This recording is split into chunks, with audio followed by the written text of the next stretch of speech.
Alléluia.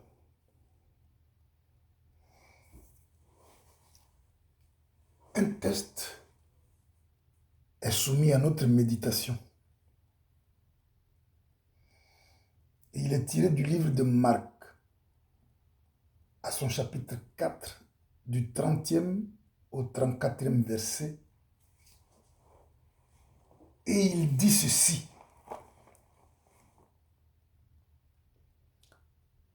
Il dit encore, et c'est Jésus qui parle, à quoi comparerons-nous le royaume de Dieu? Ou par quelle parabole le représenterons-nous? Il est semblable à un grain de sénévé qui, lorsqu'on le sème en terre, est la plus petite de toutes les semences qui sont sur la terre. Mais lorsqu'il a été sémé, il monte, devient plus grand que tous les légumes et pousse de grandes branches, en sorte que les oiseaux du ciel peuvent habiter sous son ombre. C'est par beaucoup de paraboles de ce genre qu'il leur annonçait la parole, selon qu'il était capable de l'entendre. Il ne leur parlait point sans parabole.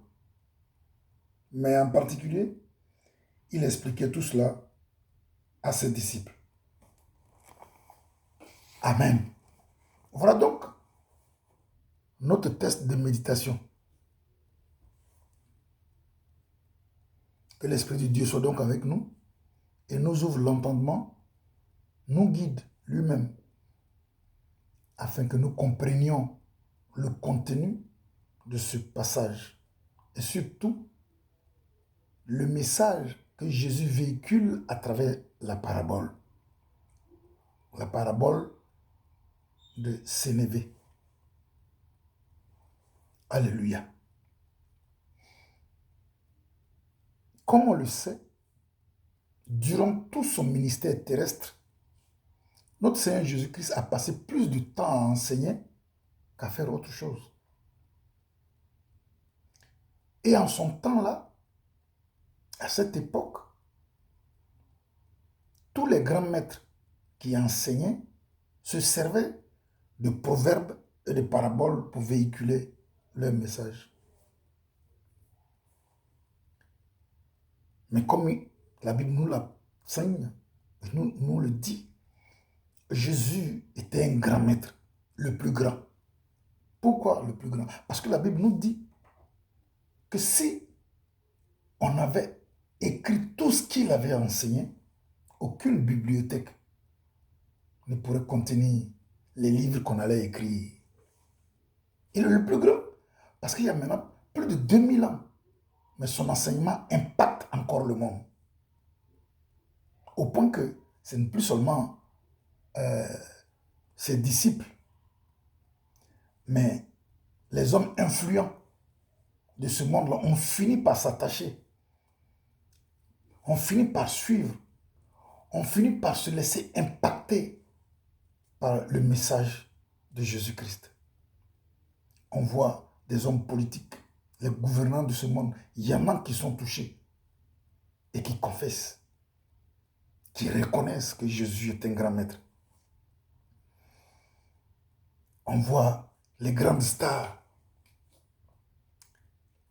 les stars de la musique, du cinéma, du sport. Beaucoup, aujourd'hui, se laissent éclairer par l'enseignement de Jésus après plus de 2000 ans.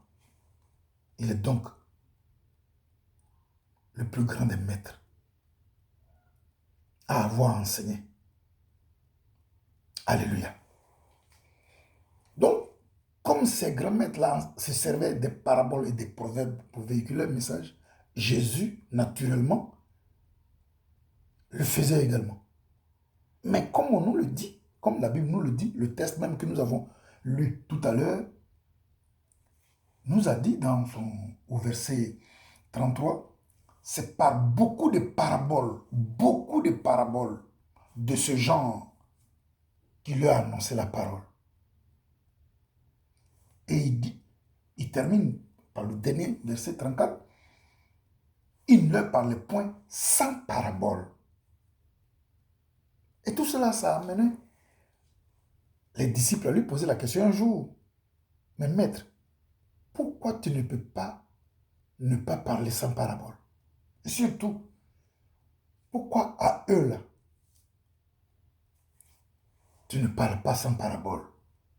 Et Jésus il va leur dire, non, mais c'est simplement parce que c'est à vous qu'il a été donné de connaître le ministère, non, les mystères du royaume de Dieu. Mais à ceux-là, les gens du dehors là, c'est en parabole qu'il faut leur parler. Pourquoi? Parce que en le faisant, ils vont voir, mais ils ne vont pas apercevoir et ils vont pas comprendre. Pour qu'ils ne voient pas et qu'ils ne comprennent pas, de peur qu'ils ne se convertissent et que leurs péchés ne leur soient pardonnés. Mais à vous, qui avez été élus avant la fondation du monde, pour être les enfants de Dieu par adoption et pour être des cohéritiers avec moi, il a été donné de comprendre. Alléluia. Mais si vous ne comprenez pas déjà ce que le peu que je dis là, comment ferez-vous pour comprendre les autres proverbes? Voilà ce que Jésus leur a dit. Si ça là, vous ne comprenez pas, comment vous ferez pour comprendre tous les autres? Il a dit tous les autres. Ça veut dire qu'il a enseigné, il enseignait et il enseignera toujours par des proverbes. Alors ça nous amène à nous interroger. Nous, aujourd'hui, c'est donc quoi la parabole? Parce qu'il va continuer d'enseigner et il a laissé son enseignement que nous trouvons aujourd'hui, mais avec des paraboles. Alors c'est quoi la parabole? Ça va, si on comprend ça, ça va nous permettre de comprendre ce qu'il est en train de dire, où est-ce qu'il veut en venir. Alléluia. La parabole, pour comprendre, il faut suivre toujours Jésus quand il parle. Il raconte toujours un court récit. Et c'est dans ce récit-là qu'il y a des images. Il prend des images. Ou bien, il prend les choses de ce monde matériel. Ou bien, il se sert du vécu quotidien, ce qu'on a l'habitude de faire, ce à quoi on est habitué, ce qui nous est familier, tous les gestes qu'on fait. Il prend ça pour comparer ça à ce qui se trouve dans le royaume dont il parle, parce que tous ces proverbes sont tournés vers le royaume. Donc il prend ces éléments-là, il prend ces objets-là, il prend la vie quotidienne, la vie ordinaire de chaque jour pour comparer ça à ce qui est similaire et qui se trouve dans le royaume de Dieu, chose qu'il veut qu'on sache. Et cette comparaison lui permet de dégager des vérités spirituelles, lesquelles vérités vont nous servir de lumière pour comprendre la parole de Dieu, pour être connectés avec ce dont il parle, le royaume. Si on prend par exemple l'exemple de la parabole du semeur, les disciples n'ont pas compris. Quand tout le monde est parti, ils sont venus lui poser la question. Il leur a dit, dans l'explication, que le monde, le champ dont il est question, ça symbolise le monde. Le semeur ou bien le propriétaire du champ, c'est le Fils de l'homme, c'est-à-dire lui-même Jésus, à qui Dieu a donné ce champ-là. Dieu a donné de s'aimer dans le champ. Pour comprendre ça, quand on prend Jean 17, la fameuse prière sacerdotale où Jésus dit, Père, j'ai rassemblé tous ceux que tu m'as donnés. Ils étaient à toi et tu me les as donnés. Et je leur ai donné ta parole. Et ils ont cru que je suis venu de toi et que c'est toi qui m'as envoyé. Et ils ont cru en la parole. C'est pour eux que j'ai pris. Ils sont dans le monde, mais ils ne sont pas du monde. Cette prière montre que c'est à lui que Dieu a donné. Et c'est à lui que Dieu a donné la mission de s'aimer. Donc il dit, le propriétaire du champ ou bien le semeur, c'est le Fils de l'homme, c'est-à-dire moi, Jésus. La bonne semence, ce sont les fils du royaume, c'est-à-dire ses disciples, tous ceux qui ont cru en lui. Et l'oiseau qui vient prendre les grains qui sont tombés, c'est le malin, c'est le diable. Et après, la moisson, c'est la fin du monde. Jésus veut dire quoi? Nous sommes dans ce monde. Lui, il est venu pour nous annoncer la parole de Dieu qui va nous nourrir spirituellement, qui va nous éclairer, nous montrer la voie pour qu'on aille dans le royaume de Dieu. Le danger qui nous menace, c'est le malin, qui va nous empêcher de recevoir la parole et de la mettre en pratique. De sorte que le jour de la moisson, c'est-à-dire à la fin du monde, qu'on ne fasse pas partie des élus. Voilà le message qui est contenu dans cela. Donc quand on voit dans l'explication de la parabole du semeur, il nous montre le processus, le champ, le monde, le semeur, Jésus, la sémence, ceux qui vont recevoir la parole comme il se doit, et puis le diable qui vient mélanger les pédales et la fin du monde, la moisson.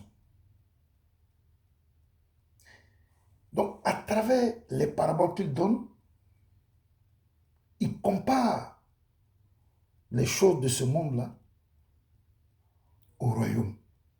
Donc, si on comprend les choses, comment les choses évoluent dans ce monde, tout ce qui prend en exemple, on pourra comprendre son message concernant le royaume. Alléluia. Alors, quel est donc le message contenu dans la parabole de la graine de moutarde ou bien la graine de sénévé? Quel est le message? Pourquoi Jésus prend ça comme élément pour envoyer son message? Alléluia. D'abord, il précise que la graine de sénévé ou de moutarde, c'est la plus petite des semences qu'il y a sur la terre. Il met déjà l'accent sur la petitesse, infiniment petit. Et quand on parle de petit, ça ne se voit pas trop, ça n'a pas cette grande valeur qu'on peut donner, apparemment. Déjà ça. Alléluia. Matthieu dit moutarde. Marc dit sénévé. Luc dit sénévé.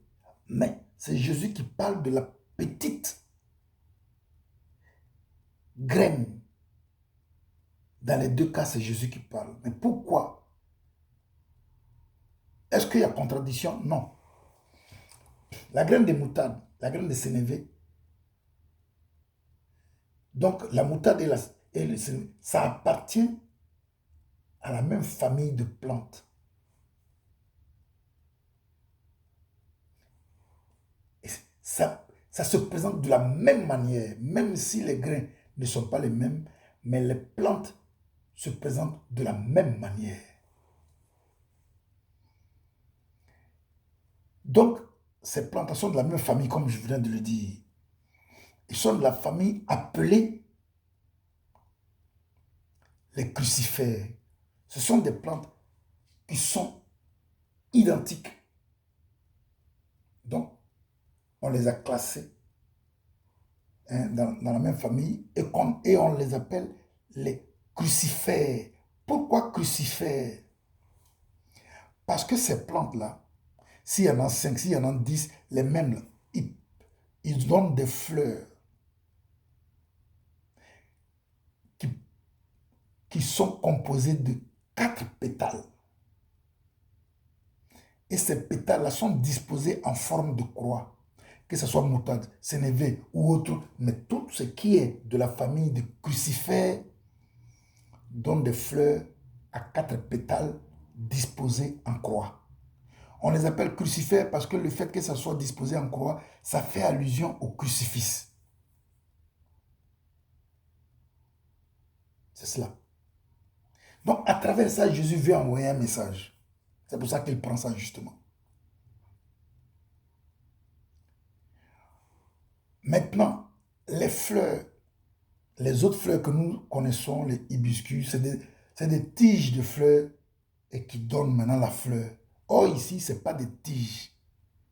Les crucifères ne donnent pas des fleurs, des tiges de fleurs, mais donnent des grappes de fleurs. Des grappes, c'est-à-dire, c'est un ensemble, c'est groupé. C'est un ensemble de fleurs groupées, comme un bouquet. C'est comme des fleurs réunies, groupées. Et maintenant, chaque fleur donne des pétales disposés en croix. Alors, comme c'est groupé, ça donne une idée d'un rassemblement. Qu'est-ce qu'il faut comprendre?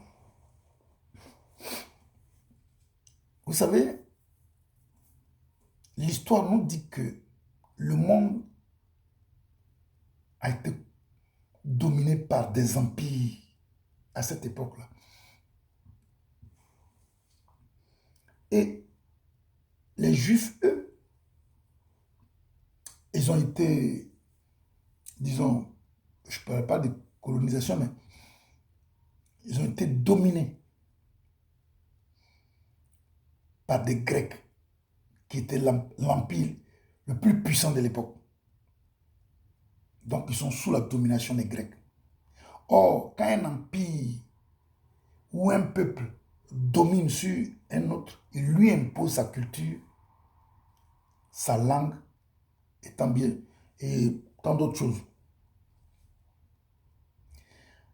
La Grèce a donc imposé sa langue, sa culture aux Juifs. Donc à l'époque, ils parlaient l'hébreu, l'aramien et le grec. Mais c'était le grec qui était la langue qu'on pourrait appeler langue nationale. Comme nous avons des ethnies, et puis la France nous a imposé sa culture et la langue française. Donc on parle et on écrit français. Comme ça, eux, ils parlaient et ils écrivaient le grec. Au point que le Nouveau Testament, tout est écrit en grec. Et c'est du grec que ça a été traduit dans les autres langues. Donc, le peuple dominant, c'était la Grèce. Et qui a donné sa langue, sa culture. Ok. Mais la force de la Grèce à cette époque-là, c'était la philosophie. Et cette philosophie était pratiquement une religion qu'on a imposée à tout le monde. Et les philosophes, chaque fois qu'ils avaient un thème à débattre,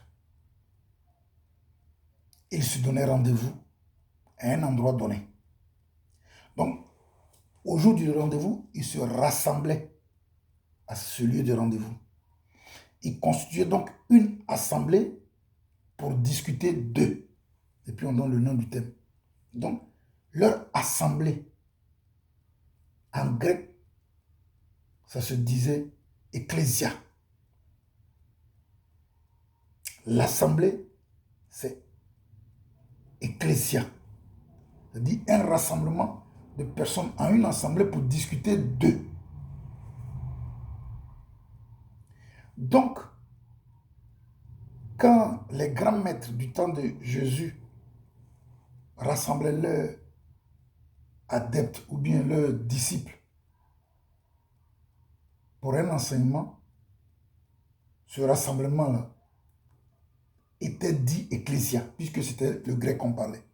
Donc Jésus, quand il donnait rendez-vous aux gens, soit dans une maison, soit au bord de l'eau, soit dans les montagnes, ce rassemblement de personnes qui venaient autour de lui constituait une ecclésia. Or, c'est le terme ecclésia là qui est traduit en français, église. Alléluia. Donc, rassembler les gens constituait une église. Mais ils se rassemblaient pour quelque chose, pour un motif, pour une raison. Les Grecs, c'était pour un thème philosophique. Jésus, les gens se rassemblaient autour de lui pour parler de Dieu. Donc, ils avaient toujours un point commun, une raison qui les rassemble. Et ceux qui se rassemblaient autour de Jésus, leur raison fondamentale, c'était tout ce qui a trait avec Dieu. Or, plus tard, cette église-là allait avoir pour point central la mort et la résurrection de Jésus sur la croix. La mort de Jésus sur la croix et sa résurrection. La croix allait réunir, ou bien allait unir tous les chrétiens. Donc, à travers ça, Jésus voulait parler d'église unie par la foi à travers la croix. Alors, Jésus veut, à travers ce message, à travers cette parabole, Jésus s'adresse à l'église. Et il s'adresse à chaque chrétien à travers la parabole de la moutarde, à travers la parabole de la graine de sénévé. Alléluia. Alors, que signifie maintenant cette parabole? Quel est le message que Jésus véhicule à travers cette parabole?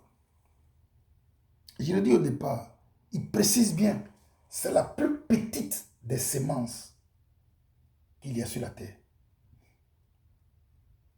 Quand on sème la graine de sénévé, on le met en terre, à partir de là, c'est le propriétaire du champ qui est en action. Ok. Ça veut dire, comme Jésus l'a dit, nul ne peut venir à moi s'il n'a été appelé. Donc, tous ceux qui viennent à Dieu, c'est parce que Dieu les a appelés.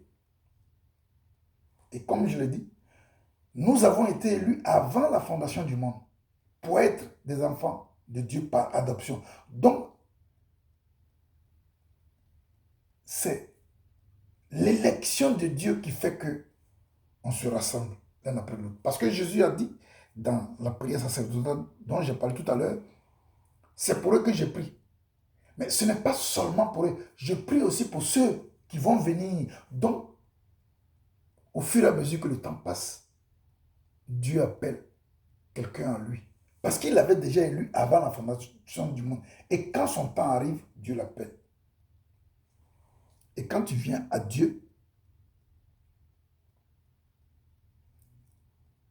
tu n'es qu'un enfant. Tu n'es rien, tu es petit. Quel que soit ton niveau social, quelle que soit ta forme, quelle que soit tes richesses, quelle que soit ta beauté, quel que soit ce que tu es, quand tu viens à Dieu, tu n'es rien. Maintenant, le fait de s'aimer la graine, mettre en terre, c'est-à-dire que celui qui a été mandaté, qui est donc le propriétaire, va s'occuper de toi qui a été appelé. Or, nous savons tous que quand on prend une graine pour la semer, il faut qu'elle soit sèche. On ne sème pas une graine fraîche et puis il faut qu'elle soit sèche. Voilà. Maintenant, la graine sèche qu'on met en terre, il faut qu'elle meure d'abord. Elle pourrit. Et c'est de cette mort, de cette pourriture-là, que sort la vie. C'est-à-dire, elle germe.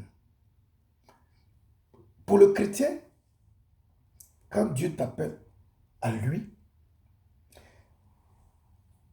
il attend de toi que tu meurs au péché. Voilà comment on appelle ça, la Bible l'appelle, mourir au péché. C'est-à-dire, quel que soit ce que tu étais hier, et puis tu étais vu de tous, tu t'es adulé par tout le monde, tu t'es connu, tu étais star, tu étais politique, quel que soit ce que tu étais hier. En t'appelant à lui, Dieu t'appelle à une autre vie, une vie nouvelle.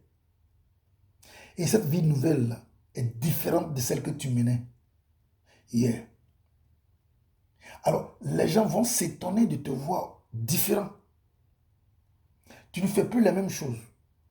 Tu ne fréquentes plus les mêmes milieux, etc. Pour ces gens-là, tu es mort. C'est ça qu'on appelle mourir au péché. Tu es la graine qui a été semée et qui est morte pour qu'elle puisse germer, pour qu'une nouvelle vie puisse sortir de là. C'est cela. Donc, il faut te laisser. Parce que, généralement, on dit, Dieu te démolit, il te détruit entièrement afin de mieux te reconstruire. Alors que le diable, il te construit rapidement afin de mieux te détruire. Donc, quand Dieu t'appelle à toi, à lui, ta mort à la croix est une destruction. C'est une démolition. C'est cela. Dieu a démoli Moïse quand il l'a appelé. Il s'est retrouvé chez Jéthro, lui qui était le prince d'Égypte, prêt à prendre le trône pour être pharaon. Il s'est retrouvé dans le désert chez Jéthro, mais il est devenu berger pendant 40 ans. Jusqu'au jour où Dieu lui dit qu'il l'envoie aller rencontrer Pharaon pour lui dire de laisser son peuple. Et le grand Moïse, qui a dominé sur l'Égypte, il dit, mais qui suis-je pour aller parler à Pharaon? Oh, le Pharaon vers qui Dieu l'envoie, c'était le fils véritable du Pharaon qui a élevé Moïse. Mais ce fils-là était là, puis le Pharaon avait décidé de faire de Moïse son successeur. Parce que Moïse était plus intelligent, Moïse était plus fort que lui. Quand il se battait, c'est Moïse qui le frappait. Il n'était rien devant Moïse. Il avait peur de Moïse. Mais aujourd'hui, Moïse dit qu'il n'est rien devant. Qui suis-je? Là, Dieu a compris que Moïse était démoli. Pourquoi? Parce que quand il était prince, il avait le monde à ses pieds. Donc, il regardait le monde d'en haut et le monde le regardait d'en bas. Donc, il était rempli d'orgueil. Dieu l'a envoyé être berger. Or, il avait trouvé des bergers sur place. Ces bergers-là, étant anciens, lui, il n'était rien devant eux. Or, les bergers, en général, ils ne sont rien devant le reste du peuple. Ils sont la dernière couche sociale. Donc Dieu l'a enlevé en haut pour le mettre en bas de la dernière couche sociale. Dieu l'a brisé. C'est quand il a dit, qui suis-je? Dieu a compris que Moïse était prêt. Parce que si Dieu ne l'avait pas brisé de cette manière et puis lui confier son peuple, alors que ce peuple-là, c'est un peuple au cou raide, ils allaient souffrir avec Moïse. Il fallait que Dieu le brise d'abord pour qu'il le conduise avec beaucoup d'humilité. Alléluia. Donc c'est cela. Dieu brise celui qu'il appelle à lui d'abord, comme la graine qu'on met en terre qui doit mourir pour qu'une nouvelle vie sorte de là. C'est-à-dire la germination, c'est une nouvelle vie. C'est ce que dit le texte. On dit, elle pousse. Donc elle a germé. Quand elle pousse, toute l'opération est effectuée par la force supérieure. Parce que quand elle meurt dans la terre, pour qu'il y ait une germination, ce n'est pas la graine même qui fait cette opération. C'est la force au-dessus de toutes les forces. La force supérieure, c'est-à-dire Dieu qui est à l'œuvre. Et quand elle pousse, c'est Dieu qui continue son œuvre. Vous voyez, la rosée du matin, c'est fait pour arroser les jeunes plantes. C'est l'œuvre de Dieu. Donc quand elle pousse doublement. C'est-à-dire à l'intérieur de la plante et à l'extérieur. Donc c'est une croissance intérieure et extérieure. Ici, Dieu veut dire, celui qu'il a appelé à lui, il faut qu'il se laisse entièrement se façonner par Dieu. Et puis Dieu va permettre maintenant la croissance, tant spirituelle que physique. C'est cela. Elle pousse, donc elle est en train de croître. C'est la croissance spirituelle qu'on ne voit pas, donc la croissance intérieure du jeune plant et la croissance extérieure, c'est-à-dire plus tu démontres que tu es capable de faire ceci, on te confie des responsabilités. Nous, les chrétiens célestes, on peut mieux comprendre ça. La croissance spirituelle qu'on ne voit pas, donc les dons se développent, et la croissance extérieure qu'on voit, la montée en grade. Tu étais frère, tu deviens de hauteur parce que tu as démontré que tu es après de hauteur, etc., etc. Donc voici la croissance. Donc c'est Jésus qui s'en occupe. Mais il dit, il devient grand. C'est ce qu'il nous dit. Il dit, il pousse, non, il devient plus grand que tous les autres légumes. La graine de sénévé qu'on a planté là, qui a germé, qui pousse, devient plus grand que les autres légumes. Là, il y a problème. Jésus note le problème qu'il y a. Il devient plus grand que les autres légumes. Or, ils sont semés. De la même manière, ils sont des légumes ensemble. Mais pourquoi il devient plus grand que les autres? Mais ce qui est grave, il ajoute, il pousse de grandes branches, en sorte que tous les oiseaux du ciel peuvent habiter sous son ombrage.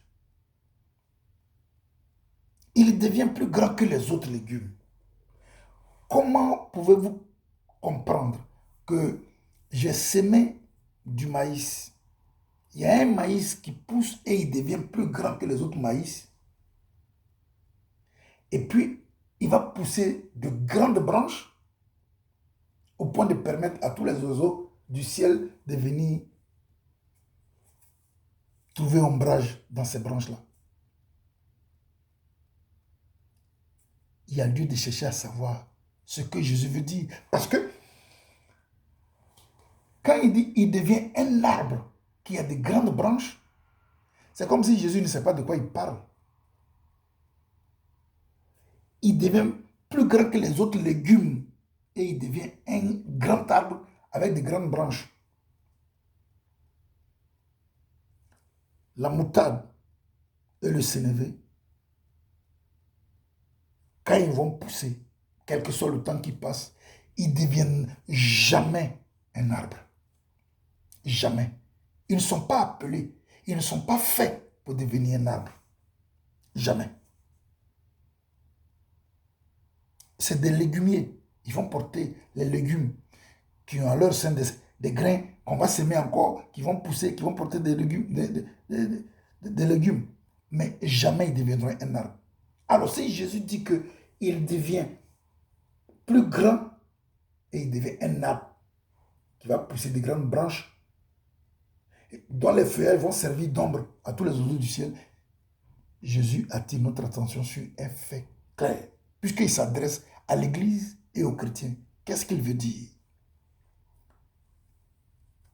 Alléluia.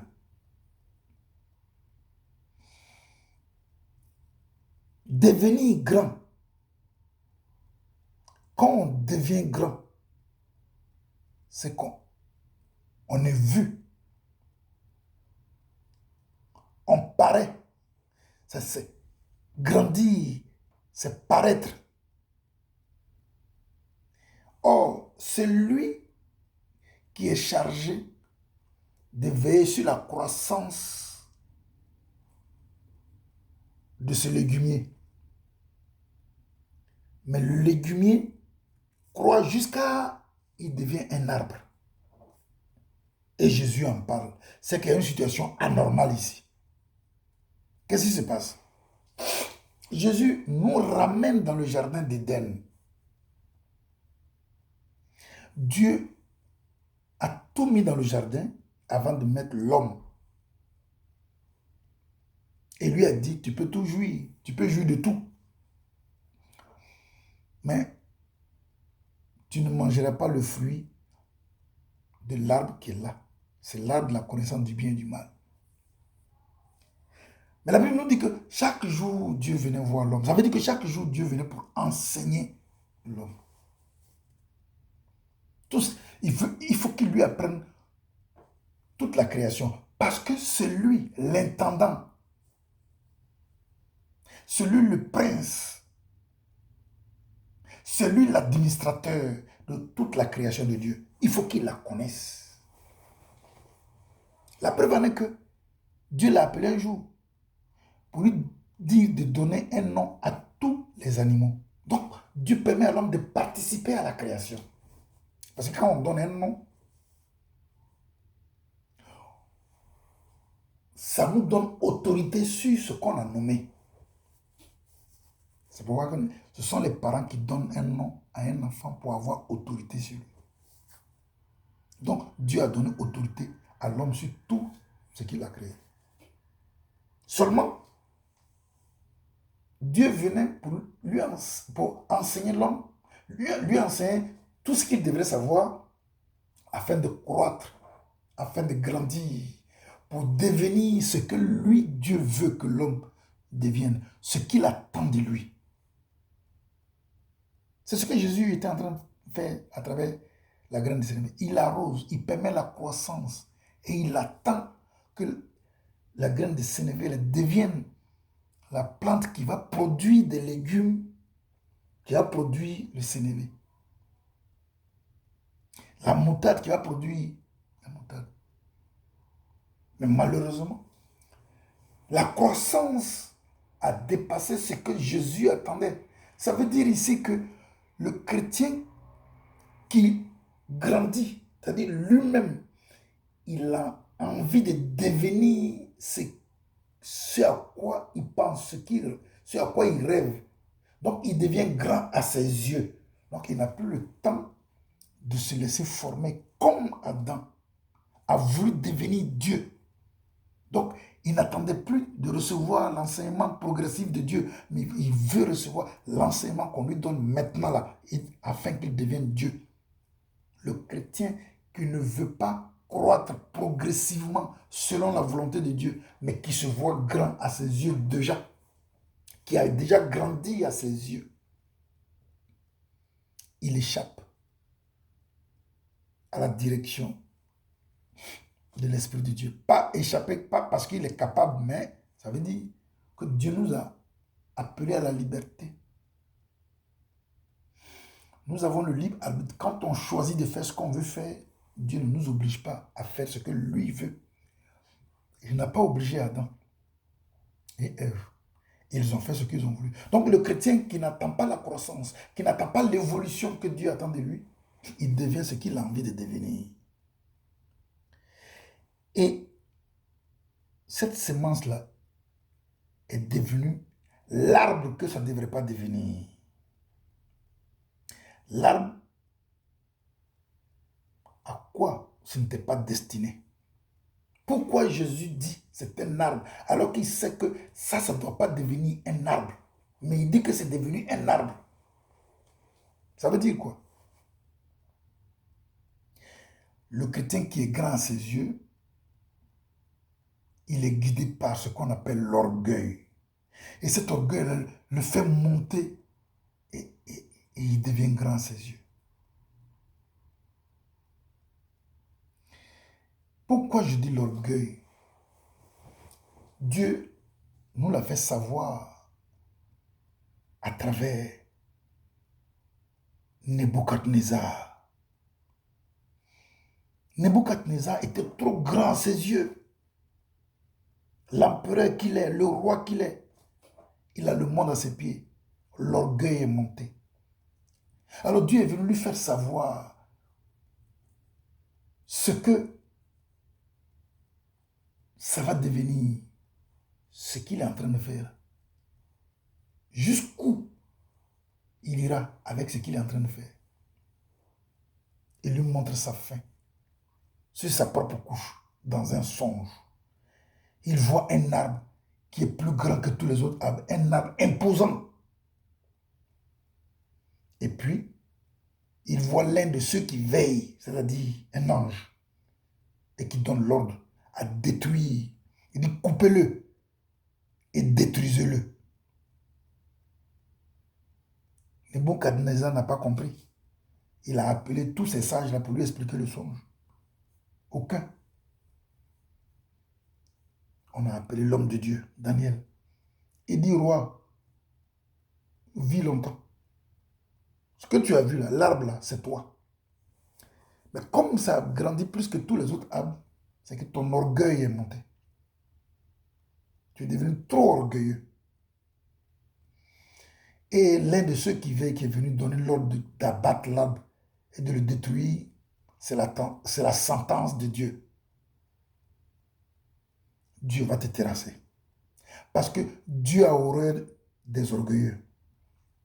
Il résiste aux orgueilleux et il fait grâce aux humbles. Donc, Jésus veut dire, celui qui veut grandir par lui-même, qui veut décider de son élévation, de sa croissance spirituelle par lui-même, et court ce risque-là. L'orgueil va monter. Et si l'orgueil monte, Dieu va le confondre. Il court à sa ruine, à sa propre ruine. Parce qu'il va devenir ce à quoi il n'était pas appelé. Parce que l'autre, le sévéné ne doit pas devenir un arbre. Il n'a pas été fait pour être un arbre. Tu n'as pas été fait pour être ce que toi tu veux être. C'est cela.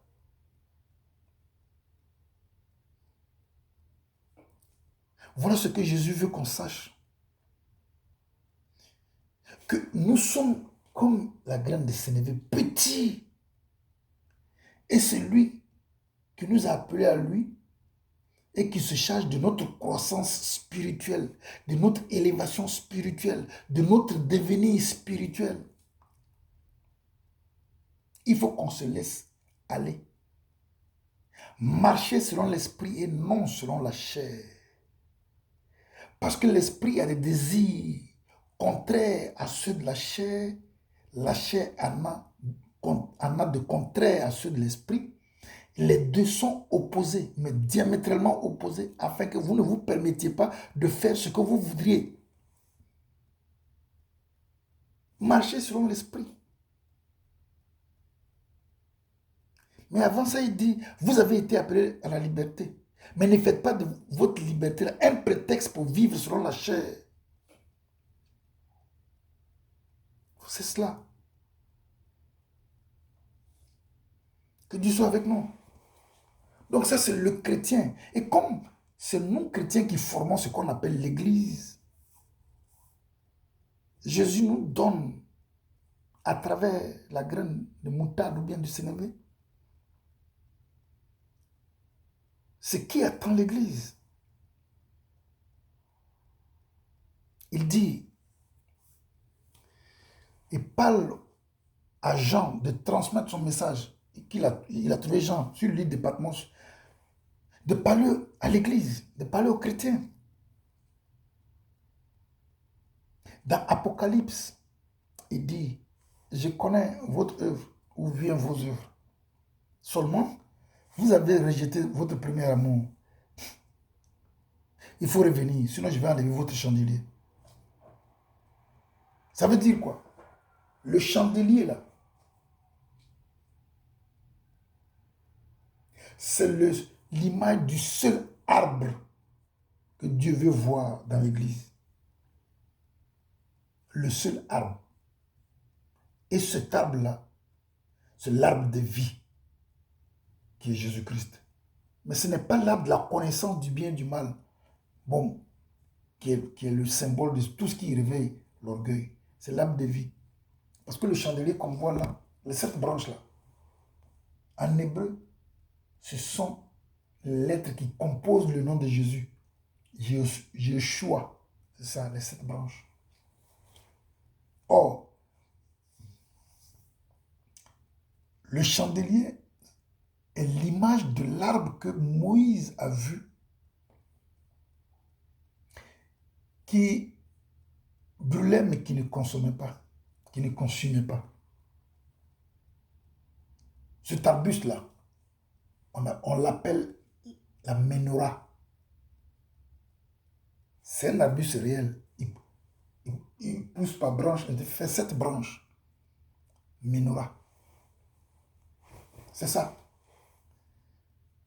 Donc, il dit, il faut que vous reveniez à votre premier amour, sinon je vais enlever votre chandelier. Ça veut dire, lui, Jésus, il va quitter l'église.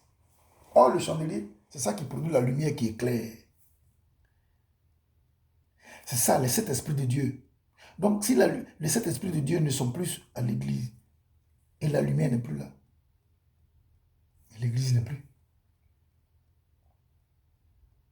C'est cela. Il a demandé de prier parce qu'il dit, ça fait que ce que j'ai contre vous,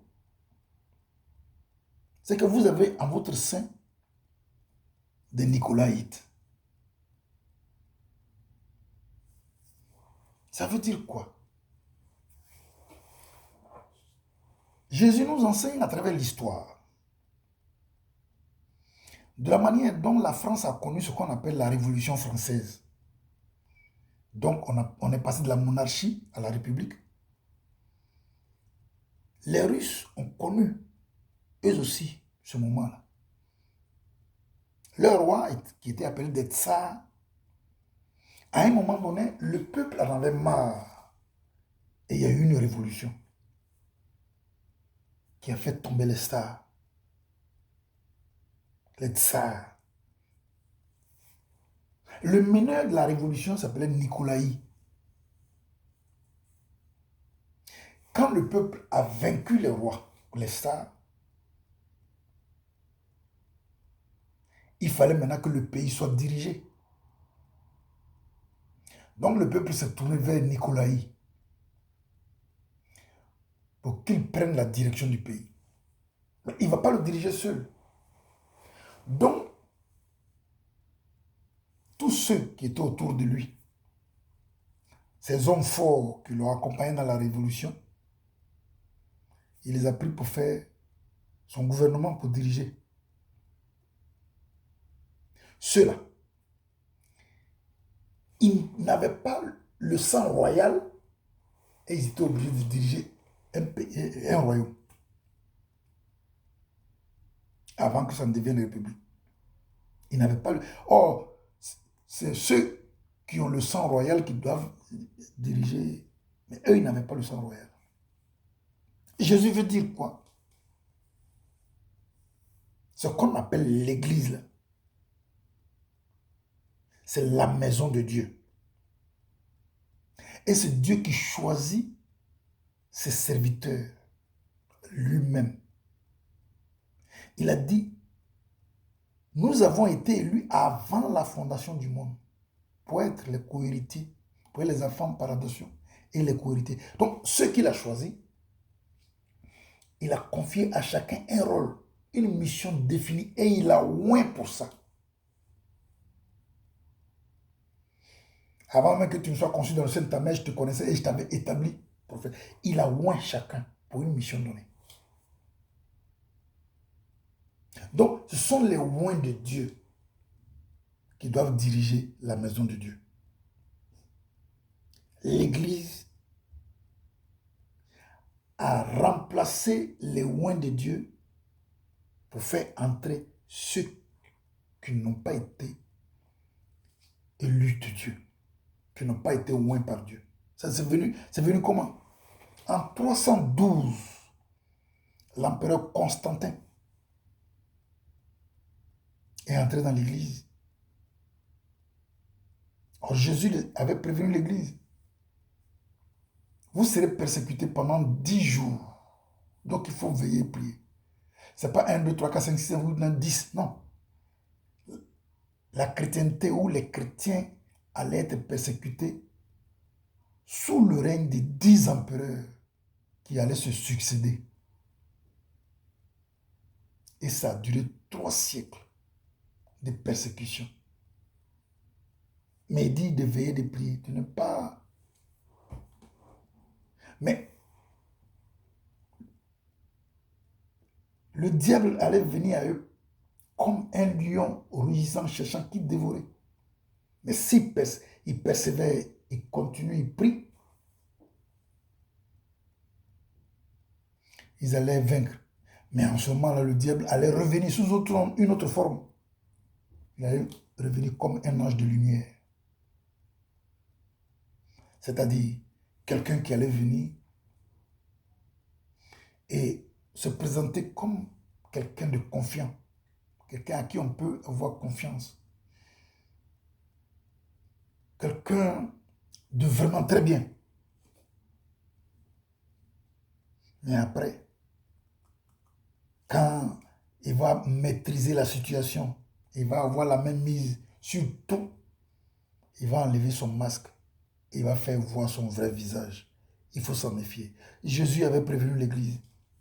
Quand Constantin est venu, et il a dit que lui-même, il reconnaît l'église, le mouvement, il reconnaît ça comme une religion, et que lui-même, il va faire partie de la religion. Donc, il se fait baptiser.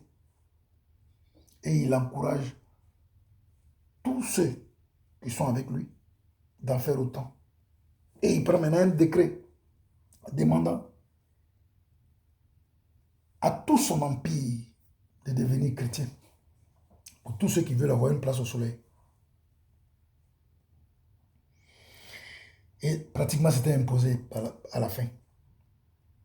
Or, l'Empire romain était pratiquement le monde entier. Donc, à partir de là, cette église-là a été appelée catholique. Catholique qui veut dire universel, parce que l'Empire romain était un empire pratiquement universel. Alors l'église de cet empire-là était appelée Église catholique, l'église universelle. Il a mis fin à la persécution, puisque lui-même il est dedans. l'église s'est réjouie parce qu'ils n'étaient plus persécutés, tout allait bien. Jésus est venu leur dire, vous vous réjouissez. Mais moi, je vous apprends que là où vous êtes là, c'est là que se trouve le trône de Satan lui-même. C'est-à-dire, c'est Satan qui a pris cette forme-là. Et Jésus n'avait pas tort parce que par la suite, Constantin a changé l'église. Parce qu'il a fait des propositions à l'église chaque fois. Et comme c'est lui qui était le sauveur des chrétiens, on lui faisait confiance.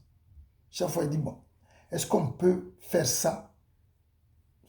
Et puis il donne des idées, ils sont d'accord. Il dit, bon, je propose qu'un tel soit devant. C'est-à-dire, tout son entourage, il les a placés en douceur, l'un après l'autre. Et quand ils ont occupé tous les postes, maintenant, il a décidé de reformer l'église. C'est là qu'il a changé tout ce qui était au départ. Donc la Bible que nous lisons, elle a été changée. On dit c'est la parole de Dieu. Elle n'est pas totalement la parole de Dieu. Constantin a fait mettre ce qui arrange son empire, et ça l'arrange lui-même, pour devenir totalement puissant. Et là. Donc dire que tout ce qui est écrit, si on ajoute ou bien on retranche, non. Constantin il l'a fait. La preuve en est que notre je crois en Dieu, le Père Tout-Puissant, ça c'est la volonté de Constantin. Ce n'est pas le Saint-Esprit qui a donné, hein. Constantin. C'est en 1925 que tout ça. Non, en 325 que tout ça est venu. Il a commencé en 312. Progressivement jusqu'en 325, il a pris toutes les décisions. Donc l'église a été totalement transformée. Elle n'a plus ce que Jésus a donné aux apôtres. C'est pour ça que quand on lit les lettres que Jésus a données à Jean, on commence par Éphèse. C'est à partir de Thyatire que tout a changé. Donc, les lettres, les 7 lettres-là, ce sont les 7 transformations que l'Église allait connaître. C'est ça. Donc, au point que l'Église n'est plus la petite sémence qui devait être légumier, mais elle devait une très grande, un arbre imposant, avec des grandes branches, avec un feuillage touffu où tous les oiseaux, l'arbre là, le symbole de l'orgueil, le symbole de domination, l'église domine, l'église catholique domine le monde. Ils ont la main sur la politique, ils ont la main sur la science, ils ont la main sur la culture. Même les banques. Voilà l'arbre que c'est devenu. C'est pour ça que finalement, elle est appelée la grande Babylone, la grande prostituée. Parce que ce n'est pas ce que Dieu voulait, mais elle est devenue comme ça. Et ce n'est pas tout. L'église, avec ses branches, où on dit, tous les oiseaux peuvent trouver ombrage, la place sous son ombrage, avait dit, le symbole que Jésus a donné de l'oiseau, c'est le malin. Donc, les mauvais esprits, là, le démon a fait entrer tous ces mauvais esprits. Le diable a fait entrer tous ces démons, ces mauvais esprits. Et l'église qui était censée combattre les mauvais esprits, abrite aujourd'hui les mauvais esprits. Or, église veut dire appeler horde. Donc, en créant l'église, tout ce que Jésus a appelé, il les a fait sortir du monde pour que le monde soit transformé.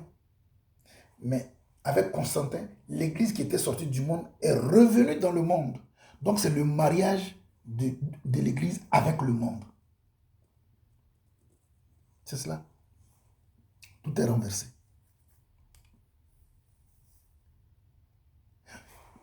Voici ceux qui n'avaient pas été, qui n'ont pas le sang royal qui dirige le pays, ceux qui n'ont pas eu l'onction de Dieu qui dirige Donc, voici les Nicolaïtes.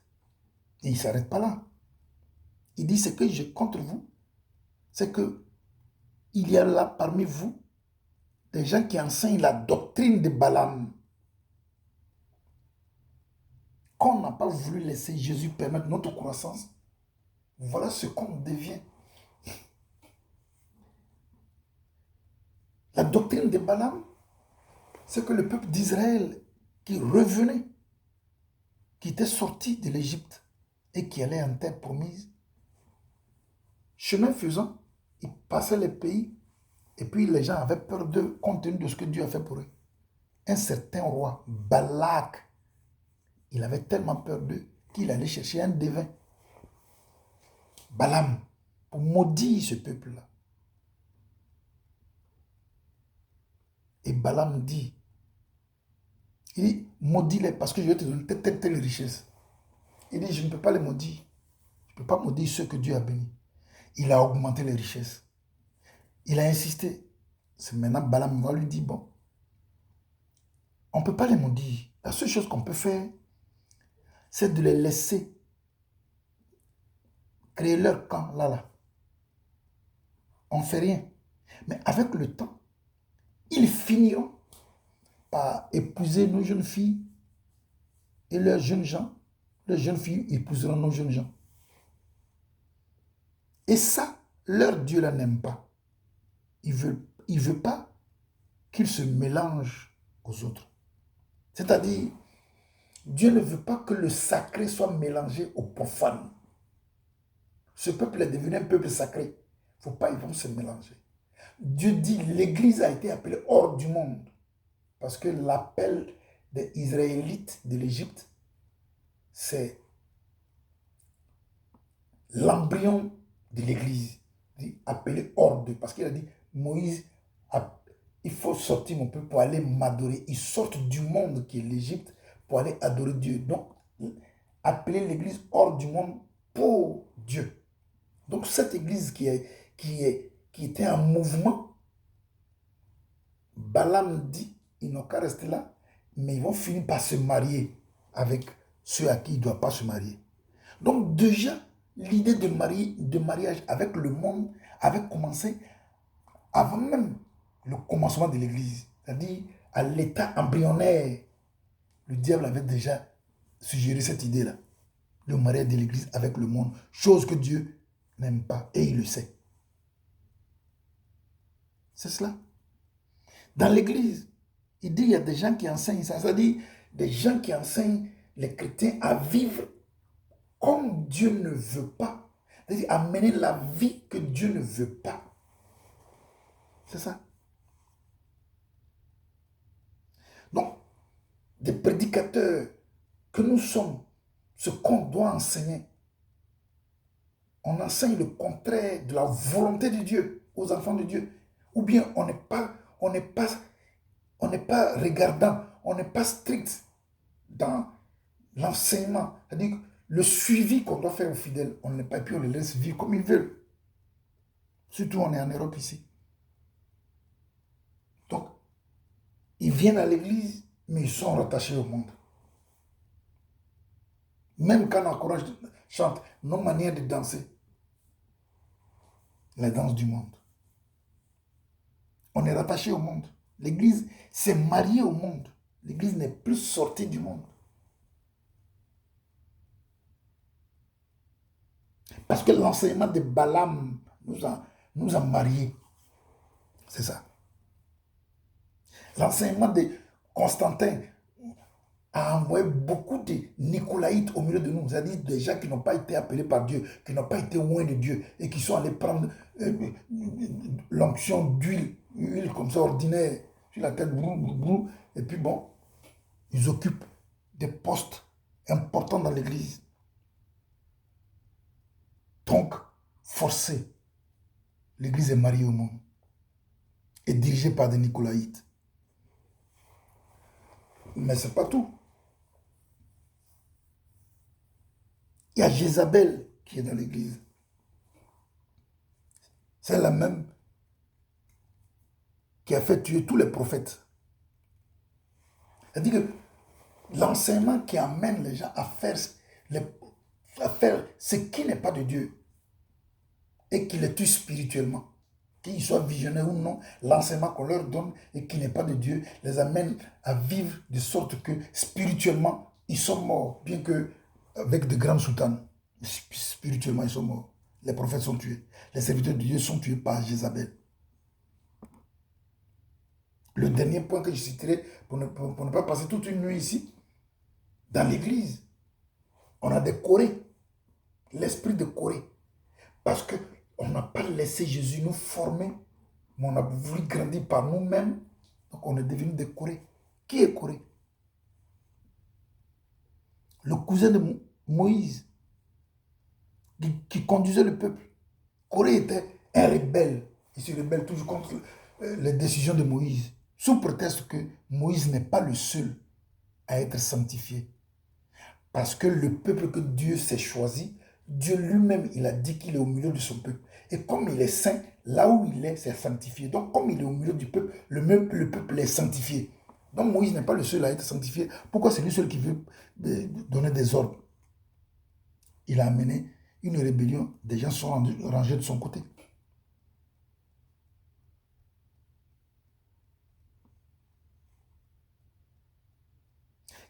C'est un esprit rebelle. Il y a des gens qui se rebellent contre les autorités de l'Église. Et ils entraînent d'autres personnes derrière eux. Au point qu'à un moment donné, ils se lèvent et disent, on s'en fait notre paroisse. Mais Corée et son peuple, ils sont morts de la mort qu'aucun autre homme n'a connue sur la terre. Sous la prière de Moïse. Ils ont été détruits. Nous mourons spirituellement avec ce genre de comportement parce qu'on n'a pas compris. On n'a pas laissé notre croissance spirituelle se dérouler comme elle devrait pour qu'on mûrisse, pour qu'on connaisse la parole de Dieu et qu'on marche en fonction de la parole. C'est cela. Mais on n'oublie pas qu'il y a aussi l'esprit de Myriam, la sœur de Moïse, au milieu de nous. Elle dit, son frère là, il n'est pas le seul. Parce qu'elle-même, elle est prophétesse aussi. Mais son comportement là, ça a entraîné quoi? Dieu l'a frappé de lèpre. Or, quand on est lépreux, on est séparé du reste de la population. Notre maison est à part. Ce qui fait que toutes les activités qui se déroulent au milieu du peuple, on ne prend pas part à ça. S'il y a un moment de joie, un moment de bonheur, tout ce qui se passe, s'il y a une autorité qui vient, on ne voit pas l'autorité. Parce qu'on a écarté. Ça veut dire quoi? Ce comportement a fait que on est dans l'église, mais Dieu ne nous voit pas parce que la lèpre, c'est une impureté spirituelle que Dieu ne supporte pas. Et quand tu es impur, la parole de Dieu dit, nul ne peut voir la face de grâce s'il n'est sanctifié. Donc quand tu es impur, tu ne peux pas voir la face de grâce de Dieu. Ça fait que nos bénédictions sont retardées. Pourquoi? Parce que dès le départ, on n'a pas laissé Jésus faire de nous ce qu'il voulait. Mais nous-mêmes, on s'est vu grand à nos yeux. On a voulu devenir ce qu'on voulait. On perd beaucoup de choses. Mais ce n'est pas nous seulement. Parce que Myriam, ce n'était pas elle seulement. Elle a été atteinte de la lèpre, mais ce n'est pas seulement ça. Par sa faute, comme le peuple était en mouvement en direction de la terre promise, on dit, ils vont un peu, ils suivent Dieu la journée sous la forme d'une nuée et la nuit sous la forme d'une colonne de feu. Mais quand ça s'arrête, ça veut dire que Dieu a choisi là où ils doivent mettre leur camp. Et ils mettaient le camp là. Mais parce que Myriam était atteinte de la lèpre, ils doivent évoluer. Mais comme elle ne doit pas rester derrière, c'est une punition. On ne peut pas la laisser. On ne peut pas l'abandonner. Donc, par sa faute, il est temps de partir, mais on reste sur place. Ça veut dire quoi?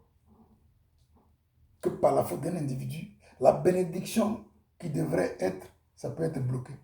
À cause de sa sueur, là, Dieu attend que la personne soit dans les normes avant que cela ne soit. Il y a tout ça que Jésus veut qu'on comprenne à travers la parabole de la graine de sénévé. Il faut qu'on reste petit. Et puis Dieu va nous faire grandir en nous permettant de suivre la croissance spirituelle qu'il a programmée pour nous dans le temps qu'il a programmé, afin de devenir ce que lui veut qu'on devienne. S'il veut qu'on soit un légumier, on devient un légumier. S'il veut qu'on devienne un arbre, on devient un arbre. C'est à ça qu'il nous a appelés. On ne doit pas être ce à quoi on n'est pas appelé.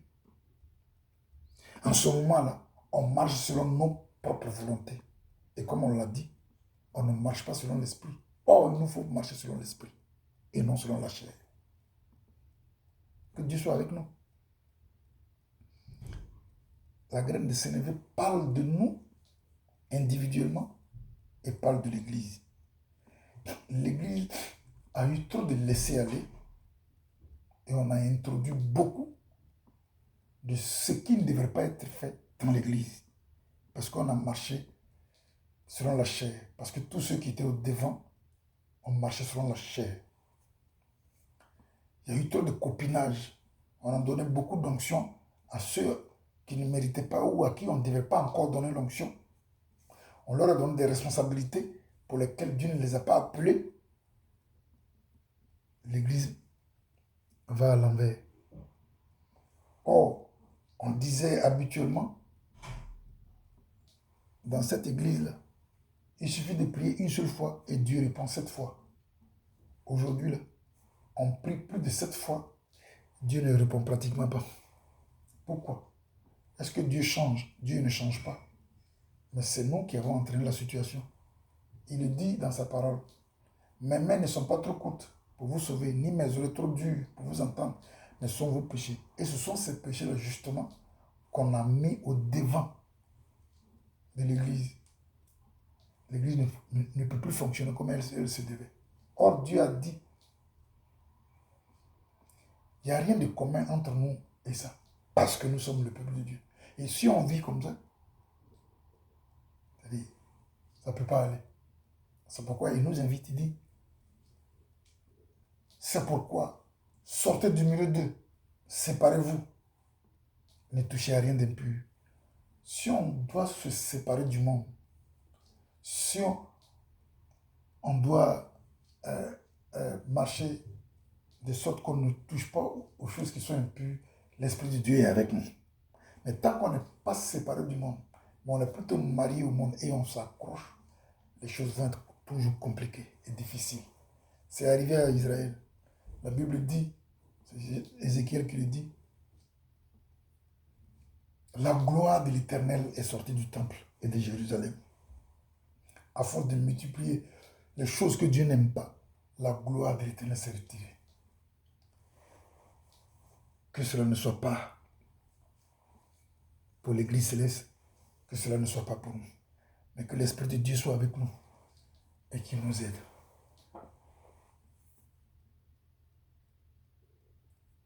Que l'Esprit de Dieu nous permette de comprendre l'appel de Jésus. C'est un appel. Il nous appelle à rester petits. Le petit qu'on est là, c'est le symbole de l'humilité. Et l'humilité, ça précède la gloire. Mais le grand qu'on veut devenir à nos yeux, pour devenir un arbre avec des grandes branches, avec un grand feuillage, c'est l'orgueil qui précède la ruine. Que cela ne soit pas pour nous. Que le nom de Dieu soit béni. Au nom de Jésus. Amen.